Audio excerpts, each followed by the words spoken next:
Now in the US, you have two types of basic credit cards. You have your debit card and you have your credit card. The debit card typically has a PIN code, which is pretty useful and pretty normal. But for some reason, for a long time, the credit cards in the US have been purely magnetic swipe with signature.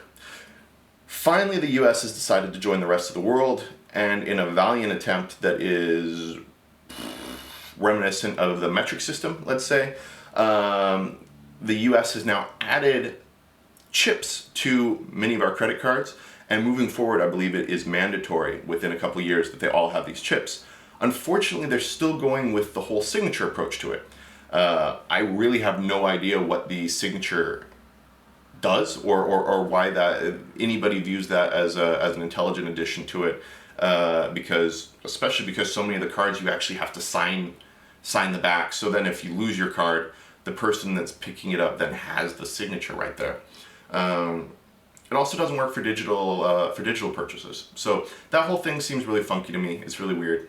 In Denmark, what is missing is a really robust credit card system. Basically, you have Dankort, which is the Danish credit card, and that runs through Visa. But it's not so much a credit card. It's kind of a credit card. It's a hybrid between what we would call in the U.S. a debit card and a credit card. There are no rewards or benefits attached to it. Then you can go and you can pay for, or you can get and apply for one or two credit cards, but these are almost always MasterCards. And these are the typical credit cards, but with very reduced benefits and bonuses compared to what we see in the US. So you can get one that's paired with SAS, the airline, for example. But really, the credit card system here, as far as benefits and rewards points and things like that, that's very primitive in Denmark. But where they are very advanced and way beyond us in the US is their chip and pin system. So all Danish cards require a chip and pin, which is really, really cool because it makes so much more sense. You just have to insert the chip and then you enter your PIN code, and then you can make your purchase. But where there's an extra level of security and safety that's very, very cool is actually the Nem ID system, which is the next step beyond that, and that goes through a centralized repository, which there have been some small issues with, but overall I think it ends up being much, much, much more secure. And the reason for this is basically what happens, and I can't show you the numbers, but they send you this paper card, and you get the paper card, and then in it is a slightly almost laminated three-fold page that then has a whole bunch of numbers on it. And these numbers, there's about 150 numbers on each card, and the numbers come in two different sets. You have the basic number, which is a four digits, and then there's the key code that's associated with it. And the key code is a 6-digit randomly generated number. And so what happens is when I go to log on to any Danish website, this can be for the doctor, medical service, checking my bank account, anything along those lines, I'm prompted then with my normal username and password, which I would use on any other website. And if you've ever been on the internet, you're familiar with that. But then there's another screen and it prompts me with the initial number. So then I look at and I reference that 4-digit number, and then I have to come back here to my paper code, and then I find that number on here, and then look down and find my 6-digit code. I enter that, and it's only then that I can log in.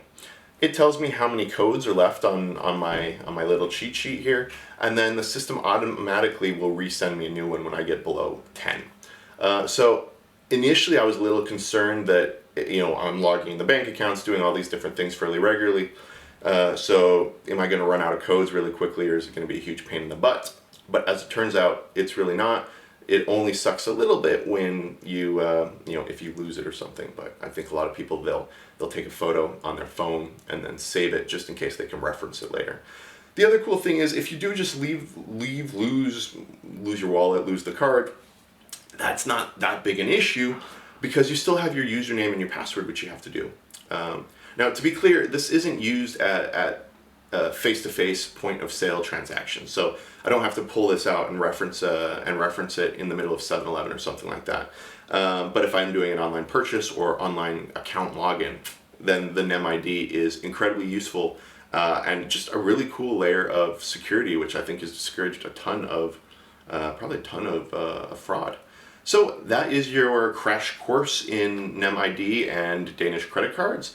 Both very cool systems.